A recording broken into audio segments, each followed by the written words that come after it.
Hello and welcome to Pour It Out, the marketing podcast for health brands who refuse to be bland.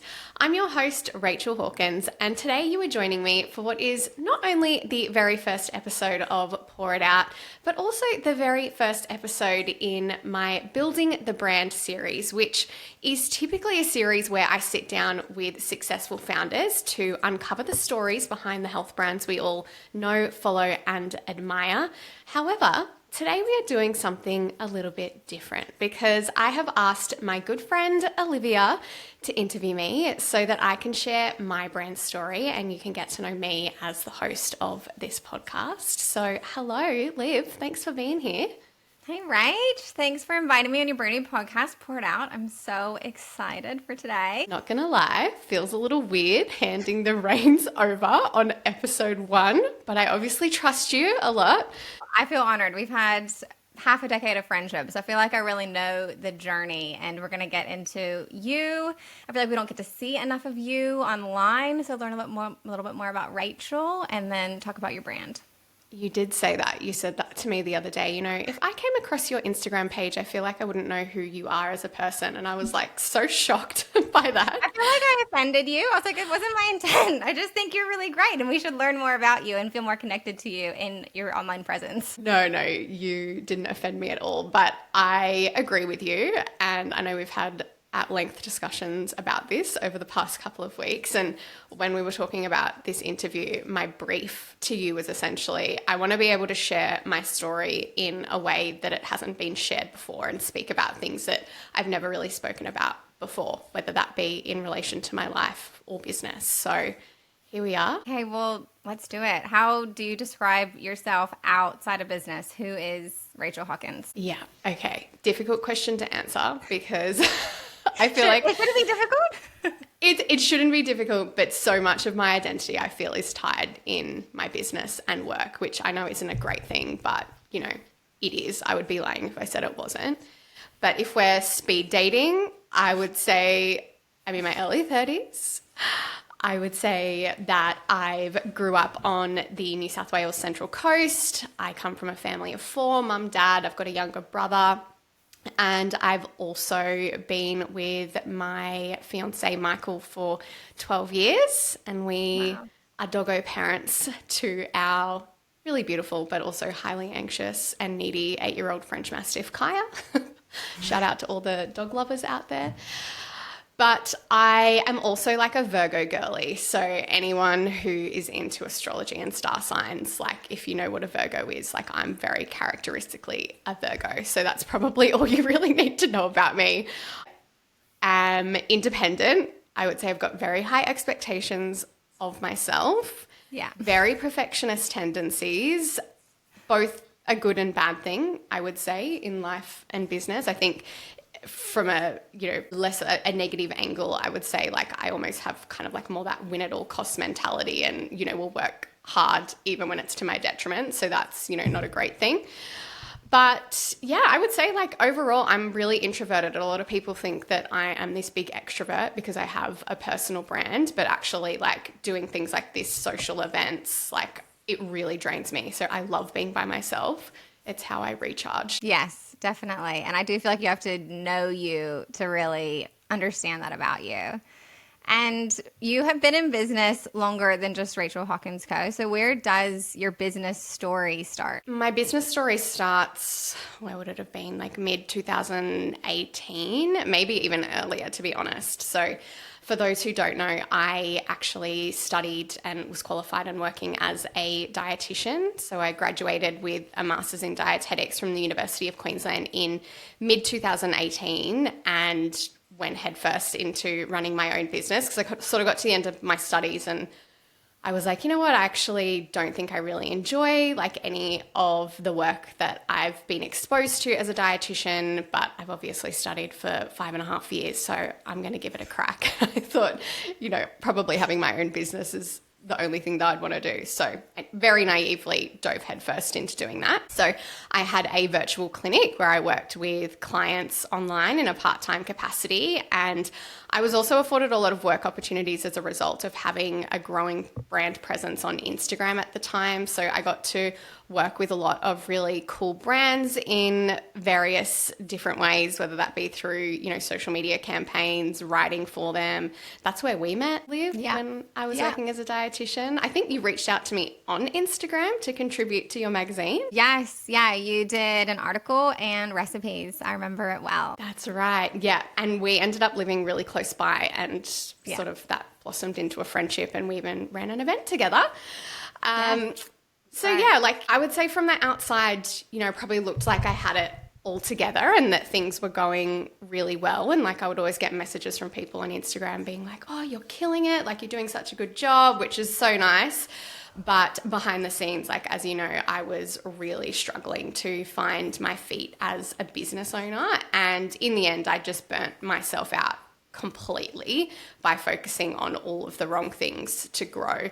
And about 1.5 to 2 years into that business journey, I ended up stepping away from dietetics altogether and pursued a career in digital marketing, which was an area that I'd grown to become interested in as a result of having my business at the time. So I landed a full-time job working with a supplement company where I managed their social accounts, and I worked really closely alongside their brand manager to develop marketing content for their global teams.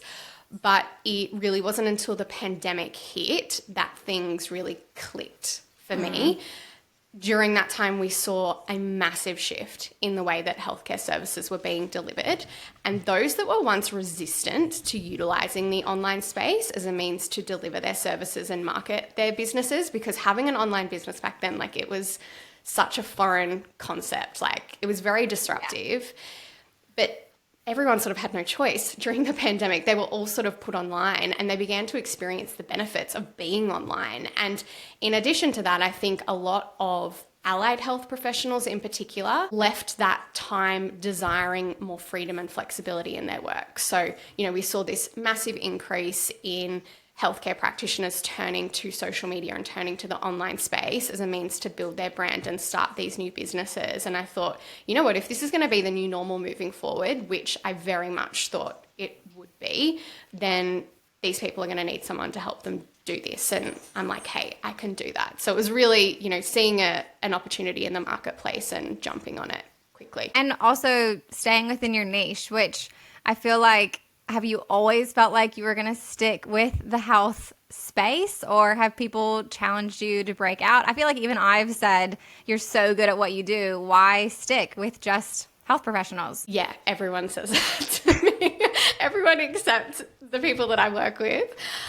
And I don't know, like, I have toyed with the idea of, broadening the target market that I work with, but I just feel like there's so many digital marketing agencies and so many marketing consultants out there that do that. However, there's not so many that work with health brands in particular. And as you say, like, healthcare brands for me, given my background in the health field. And I just feel like this group of people just needs support. Like, the digital landscape has honestly changed the healthcare industry so much over recent years, and it's really no longer an option for these businesses not to be online. It's actually become a necessity if they want to survive. So I think, that is like the surface level answer to that problem. But like, deeper than that, healthcare professionals, like, they face such a challenging job market. We've got so many people going through the university system, and then they get into the workforce and there's just not enough jobs for them, or they're having to work multiple jobs in order to, generate a full-time income and survive. And the nature of their jobs are also super demanding, which has really pushed people towards building these more, I call it like unconventional career paths, but really it's kind of emerging to be this like new modern day healthcare professional, like, it's a predominantly female workforce. So I think 75% is a female, and on average they have really short career lifespans due to things like low wages and burnout. So yeah, I just think like the work that I do is way bigger than just marketing, way bigger than just branding. Like, for me personally, it's about helping people build really fulfilling careers that are going to keep them in an industry that needs them for longer. Yeah. I just think it's such a shame to lose people so quickly, and it doesn't have to be that way. And it allows for so much more flexibility in life as well. Whenever you know how to operate online, you know how to get your client, you know how to maintain the business and you have the services available to you to excel in that space, because we do take time, especially as women in life naturally, and without that kind of support, it's so easy just to walk away. So yeah, I think it's really important. But I mean, your business itself has grown and changed with the times. So back at year one, it was a lot different than it was today. Can you tell us, you decided to start the business. What steps did you take to get going? Okay, maybe I should say that I didn't like have this idea and think, oh, that's good, I'm going to do it. When I look back, I actually had spent like a really long time sort of validating, and I just sort of like didn't know at the time. So, you know, I had spent years building up my audience on Instagram, and I had built an audience of healthcare professionals, ironically, when I was working as a dietitian, because I was building my own personal brand, and I had a podcast back then called Naked Chats, which don't even get me started on the name. Awful decision, but anyway. So if no one has like been around for the journey. So Naked Chats was a podcast where I used to interview dietitians who were doing really cool and amazing things in their career, because I selfishly was like super nosy, and I was this new graduate dietitian who wanted to know like, how are they securing work in TV? How are they securing work with brands? Like, I'm like, they're doing it, I want to do it too. So I did that, and no one else was really talking about these things openly back then. So it was really quite popular within, you know, the marketplace. So I suppose I really had validated the concept for my current business through the conversations that I was having with my online community at the time. You know, everyone sort of felt like they needed marketing support. However, that, you know, brand and marketing support was really scarce. And then the pandemic really was that like catalyst that pushed me to take action and actually do the thing. So I suppose once I decided to take action, for me, it was a bit of a no-brainer to work under my personal brand, because as I say, I, you know, had built that up, and, you know, why start from scratch when you can leverage the authority that you've already got there? So I was like, let's do it. I'm going to work under my personal brand, but I want to present myself differently. And I was like, what are some things about me and my personality that could like be a little bit disruptive, or that could be that point of difference? And I don't know where I was, but I was like, oh, I really like cocktails. Like, what if I had a cocktail theme that ran throughout my brand? Yeah. I should say what Alex, Olivia's husband, calls me, Rosé Rachel. But yeah, anyway, so I was like, that's kind of cool, you know, cocktails, healthcare, it's playful, very disruptive. And then, you know, the idea of the business and the brand just sort of evolved from there. It's so, I mean, he literally calls Rachel Rosé Rachel. I was like, I'm doing a podcast today. He's like, oh, with Rosé Rachel? It's just, we've been friends for so long. Like, it's just Rachel, surely, at this stage. I don't actually drink a lot of wine either. I think we were at an event and I had a glass of rosé. Literally, I think any other time we've had a drink together, it's been a margarita, not even a glass of wine. Yeah, that's it. We even had a non-alcoholic margarita the other day, didn't we? We did, and it was delicious. It was really good. I love your origin story because it's such a good reminder that ideas come to us when we're doing other things. And so just getting started in something is sometimes the best way to find your mission, your passion, what's coming. And like, who would have thought that a cocktail themed allied health brand professional digital marketing business was going to be like such an awesome platform? And, you know, I feel like it is very controversial. It is very disruptive. Did anyone come back at you whenever you launched in that way, as cocktails and drinking as like almost on every single page of the business? Yes, that's very true. Like, you cannot miss it when you come across my brand online. And for people who I was like, these are my people, these are, you know, like the progressive, the forward thinking, like health professionals and health brands, like these are the ones I want to work with, they loved it because they could recognize the strategy behind that decision. However, like to your point, there were also a lot of people who did not receive that very well at all. And like, I've even had anonymous messages sent through the website inquiry form for my business from people telling me like how unprofessional I am and this is ridiculous and yada, yada, yada. But I mean, at first I was like, oh my God, that's so offensive. But then I'm like, you know what? These are not my people. Like they're not the ideal clients that I'm going to work with. So yeah, I would say that now that the brand has been around for a couple of years, I don't really experience any like backlash or negative comments around that now. However, in the early days, I definitely think it did impact my ability to, let's say, like influence or secure opportunities with more conservative or traditional bodies like universities or governing bodies, because, you know, they don't know who I am. They see this cocktail themed, playful, fun, vibrant brand, and it's just so opposite to what they know. Yeah. So yeah, I think I don't regret the decision. I think it's served me really well, but there also has been some challenges associated with it. Yeah, for sure. You also don't have to drink to work with Rachel. Oh yeah, totally. We've got this. It's just for fun. It is. It's exactly. It's fun. And it's something that's meant to catch your eye and stand out from everyone else that works in brand and marketing. And I think, you know, it does that. So yeah, you do not have to drink. You can drink a mocktail. You can drink a coffee. You can drink a tea. I personally will like a cocktail. Yeah. Your prerogative. And I mean, I'm assuming you talk to people. I'm sure we talked about it, talked to family and friends about this business concept. What was that kind of response from those people that did know you? Not good. Not good either. Glad you ran with it. Very good. Yeah. No, honestly though, there's a good lesson in this, I think, because when I was like, this is it, this is like, I thought it was the most brilliant idea to have this cocktail theme. And I was like, I'm going to bring out an Instagram marketing course and I'm going to call my first course Gramtini. And I told like my parents, Michael, friends, like family, and it was like crickets. You know, when someone's like, you can just read on their face, they're like, oh, wow, that sounds really good. You know, like the high pitch voice. The like sing-songy thing, like, oh.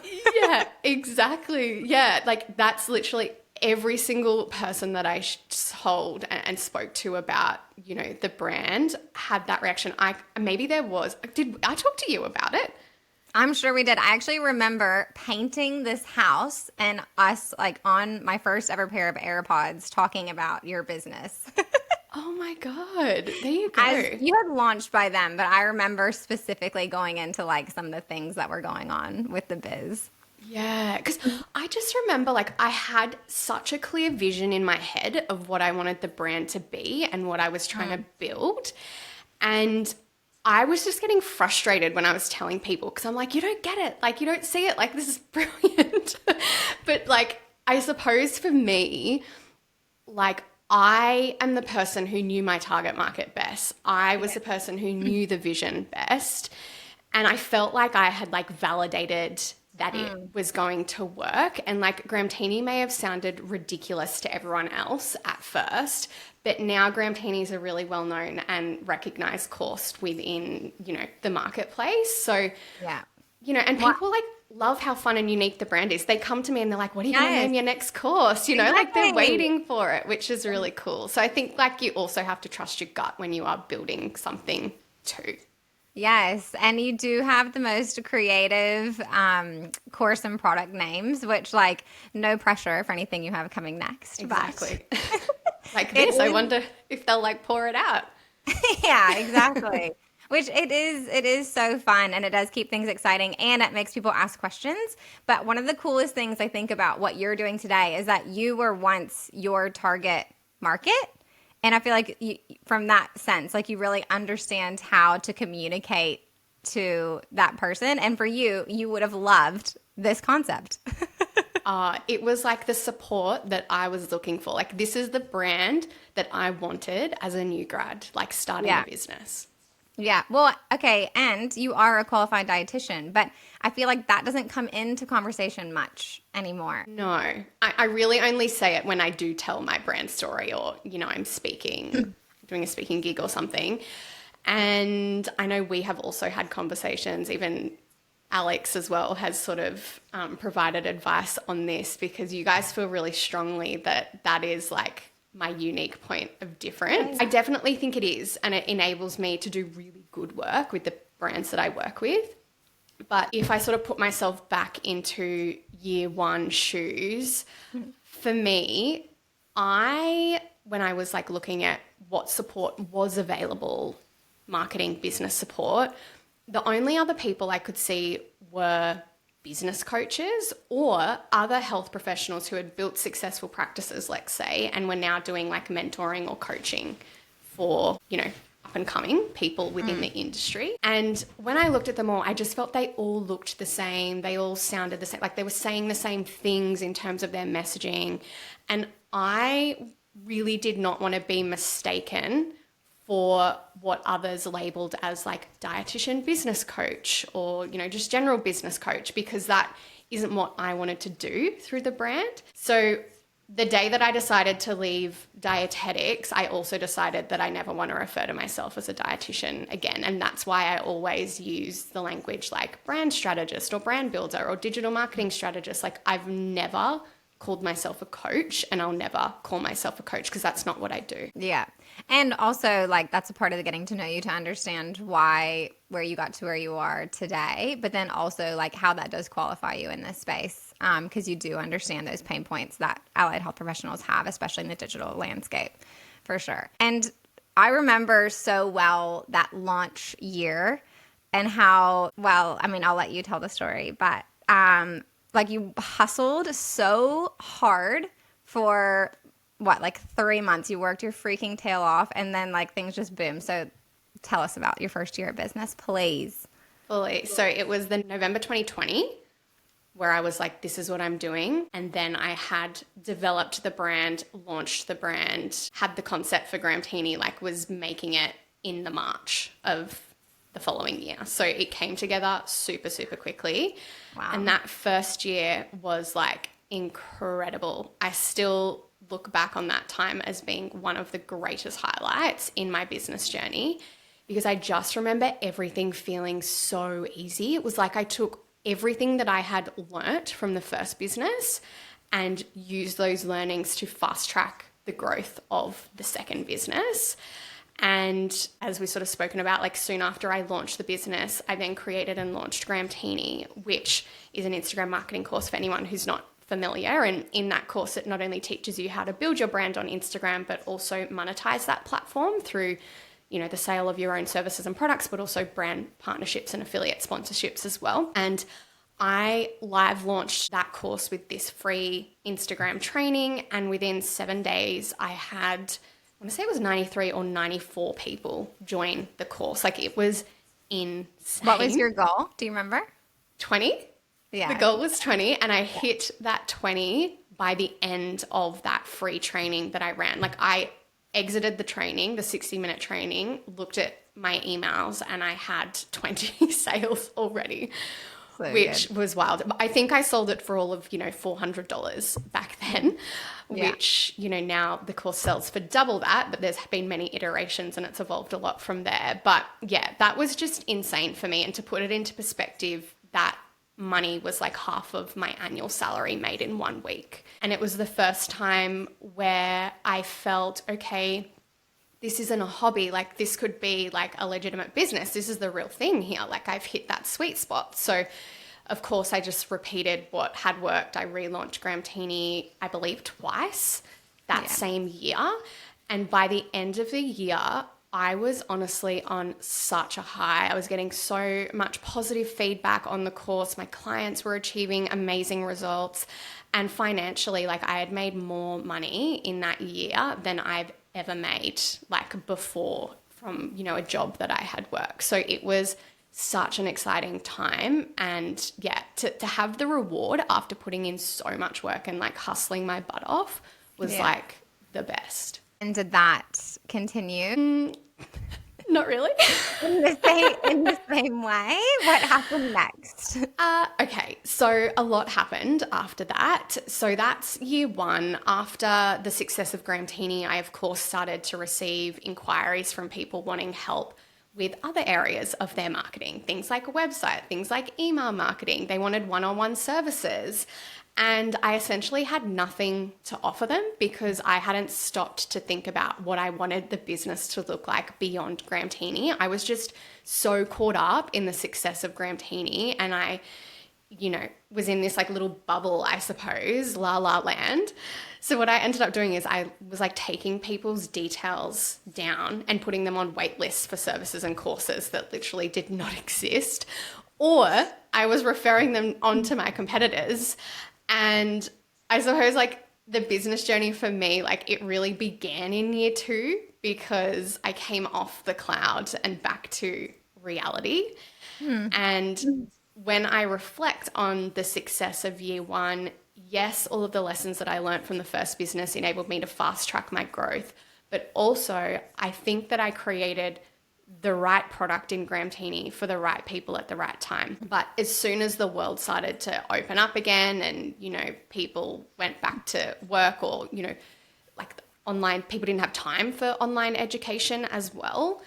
People wanted support with other things, or the way that they wanted support from someone changed as well. So I think that served as the catalyst for me expanding my digital product suite to include Margarita, which is a 12-week brand and digital marketing course that I run twice per year, and also introduce the Done For You service, being the Spritz. Which has been huge as well this year. And I just want to say, like, I feel like Graham Teeny, it was this huge high and things had to change, but it was a really awesome qualifier for your business, because sometimes I feel like we get so caught up in all the business coaches online and like strategizing for years to come and all this stuff before we've qualified our business and our concepts. So even though it was a great time in the world to be launching that product, I feel like it did really set you up for, okay, now this is going to work. I want to do this. I like running my own business.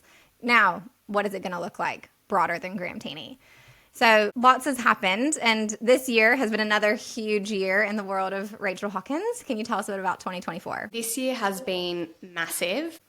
I would say my most challenging year ever in business. And I'm not sure whether it's because I'm experiencing challenges that I've never faced before, or whether it's, the economic environment, or, I don't know what it is. Maybe it's a little bit of everything. But for me, the focus of this year has really been on scaling the business beyond me. And that has been really tough given that I have a personal brand. And it's funny because I speak about the pros and cons of personal brand versus business brand with my clients. And up until probably like a year ago, I would have said, having a personal brand has definitely been the right move for this business.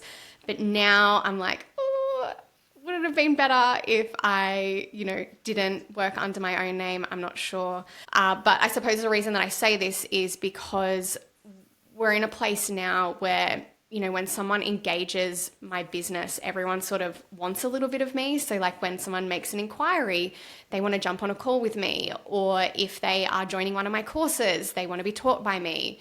Or if, someone's paying premium dollar for the Done For You marketing services, they're paying to work with me and to access my expertise. So I suppose now that I've reached a cap in my capacity, because I only have so much time to give, having a personal brand has become somewhat of an issue, because it's kept the business stuck a little bit, in that like I've been spending so much time working in the business and serving our clients and customers that I really haven't prioritized or dedicated the time that I need to dedicate to work on the business in order for it to grow. And like, to be honest, I just haven't even had the mental capacity, because, we are so go, go, go. So this year's really been all about expanding and growing the team and getting really good people in the business to help me run it, so that I can take a step back and not work the silly, unsustainable hours that I have been working.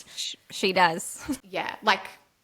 I could talk about it forever. But anyway, we are taking steps in the right direction. I've got Katie and Kat from OKVA. They support me with email marketing. Eloise joined the team earlier this year, helping with social media and general business operations. At the moment, we've got Maddie, who is interning with the business. She's helping with content creation. So if you're watching this video on socials, it's likely that Maddie's played a hand in helping to create that video.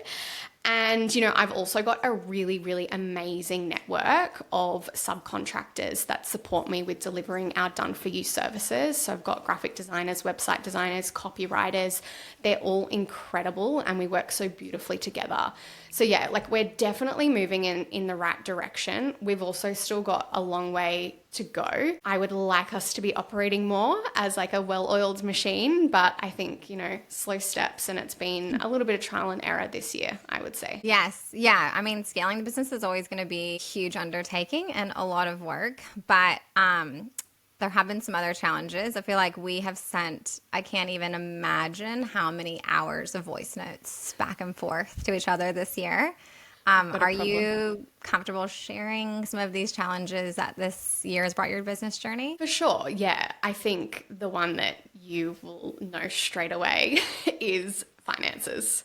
Like understanding and managing the financial aspects of running a business has always been, and still to this day is still a challenge for me. Like I had no idea that GST and income tax were two different things when I started my own business. And can I just say, Rachel's big Graham Taney launch was so exciting until 4 months later when she got her tax bill. She's like, I've been paying BAS. Why is there a tax bill? But actually though, I got literally the biggest fucking tax bill of my life that first year, which, okay, now I understand why. But at the time I was like, what the heck? And it was the first time that I really started to understand like how much money and revenue you need to generate as a business in order for it to actually be viable. Like I used to think, oh, I've made $60,000 and my old salary was $60,000. So I'm in the same position. It's like, no. Like cut that baby down by, a huge percentage. And that's actually what you have. So yeah, like budgeting, managing cash flow, managing money, not my domain of expertise. I do find it difficult. I also know that it is like so incredibly important, and it's something that I need to get better at and also prioritize getting better at. So yeah, that is a huge challenge. You prioritized getting a great accountant, which I think is like number one in business. Find yourself a great accountant who understands your industry as well. Absolutely. And I think I have been given poor advice by accountants and like poor financial advice in the past, which is really tough when you don't know, the ins and outs of a specific topic, and you're trying to find the information, but it's just like you're not comprehending it, and you trust people and maybe like you're trusting the wrong advice. So as you say, yeah, I've got like a really good accountant now who is awesome, but this is like, 3 years into the business journey, But yeah, I think finance has been really hard. Also managing cash flow on that topic. Like this isn't a part-time gig for me. It's not a side hustle anymore. This business is my livelihood, and I'm also responsible for paying other people as well now. And this year in particular, 2024, it's been really difficult to predict sales and like forecast accurately. Like transparently, we have not hit one single sales target this year. Some months we've fallen short by like only a little bit. Other months we've fallen short by a lot, which has meant, okay, what are we going to do next month to try and recoup some of those losses? We try something, it doesn't work. Okay, let's try this instead. Oh, that worked. Let's do more of that. So that has been really hard this year because compared to previous years, I don't really feel like I've had much downtime. I think you're going to have a lot of people nodding to that and understanding that 2024 just sucked in that sense for a lot of people. Yeah, it has been really hard. Like a lot of businesses have shut down this year, but then there's also been other businesses that have had their best year yet. So yeah, that's true. It's just so hard. And I think when you're online, it's so hard not to compare yourself to other businesses where you're looking at what they offer and you're like, okay, like what I have, like, I feel like it's just as good as what these people are doing, right? People are spending with them. Like, what's the difference in our business? What can we try, etc.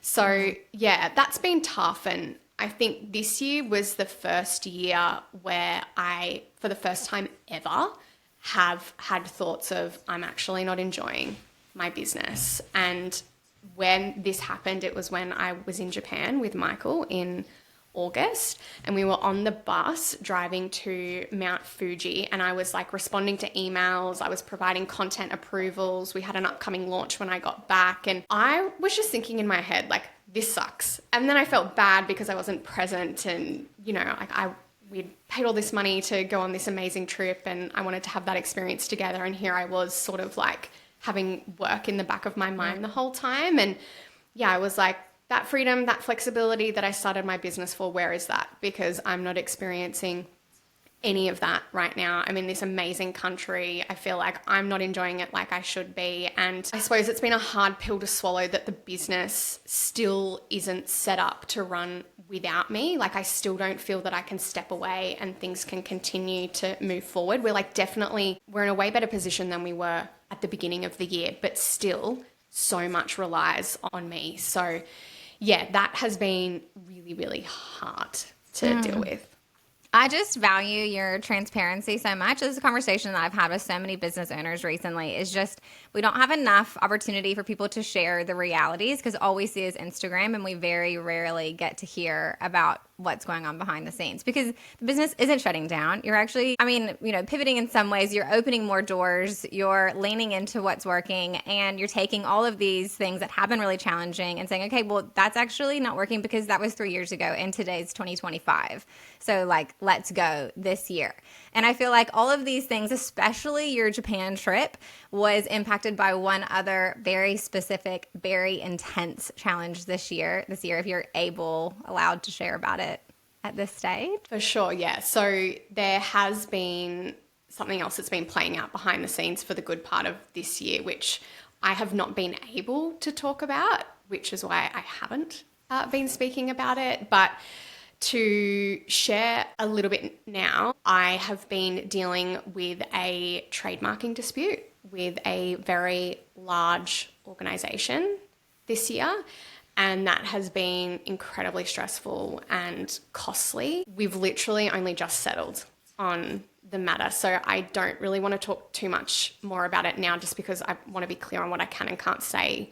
However, I will record another episode talking about this and what the outcome of this case means for the business. But yeah, like I said, 2024, the most challenging year in business for so many reasons, like the legal issues, just the general challenges of scaling a business, but also personally. It's been a really tough year personally. Like, we moved interstate mid-year, and in the back end of this year, Michael and myself, we've lost a few family members. We've also got family members who are quite sick at the moment. So we've been back and forth, and yeah, it's just been really tough, and I think as a result, we've been in survival mode, as opposed to hitting those growth goals that I had hoped we would be hitting at the beginning of the year. Okay, we're not going to end on this sad note, so let us talk about some highlights, because there are so many highlights in your business journey. So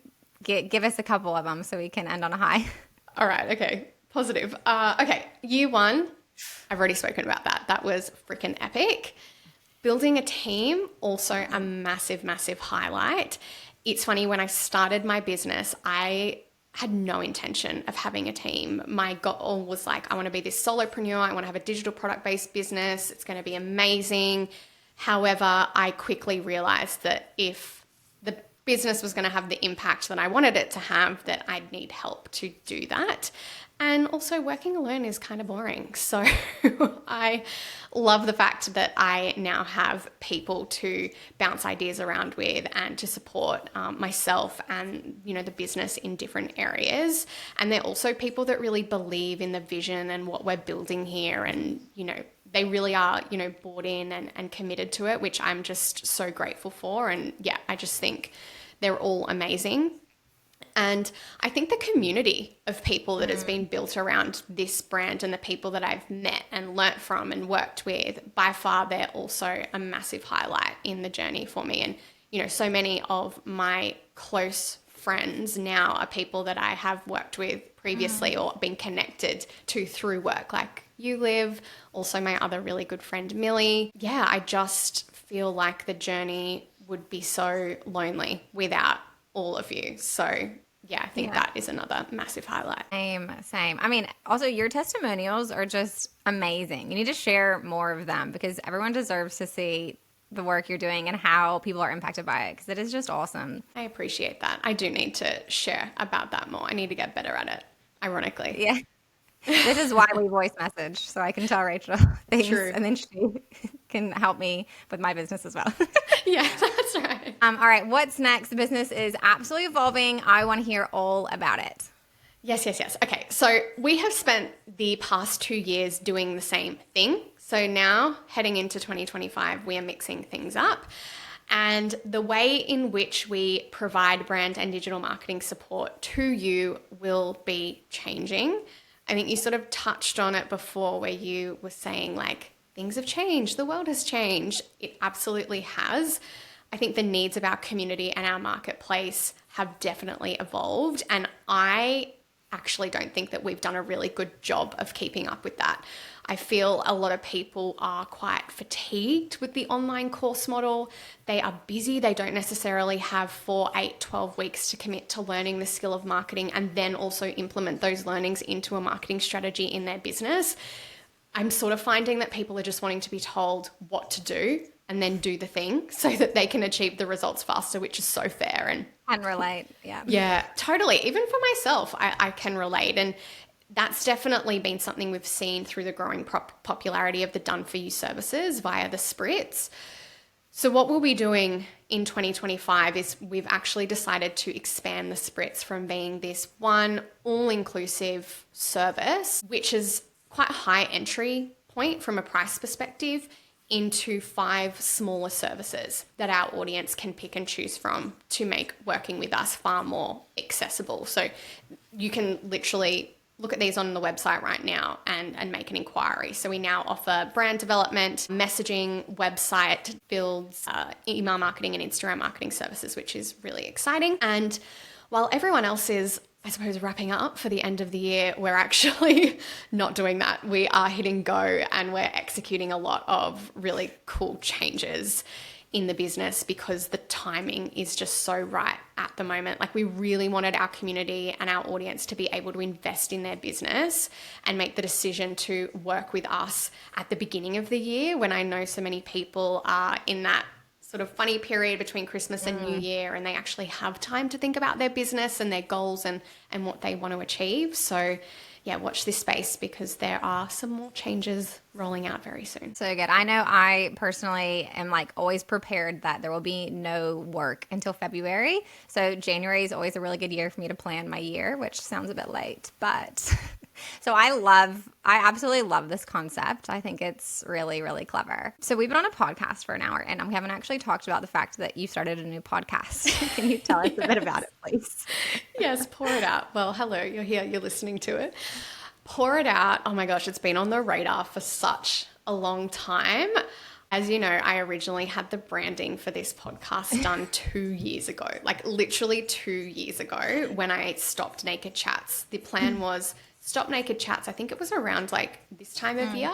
And then I was going to launch it in February when everyone was back of work, but it just never happened. I never prioritized the time to bring it to life. So yeah, the vision has always been a fun marketing podcast and something that felt more like you were eavesdropping in on a conversation with friends as opposed to the traditional like educational style podcasts where, you know, you may be teaching like how to develop a lead magnet or how to do X, Y, Z. So yeah, that was very much the vision. And as you know, finally pulled the trigger on it. And as the tagline says, this is a marketing podcast for health brands who don't want to be bland.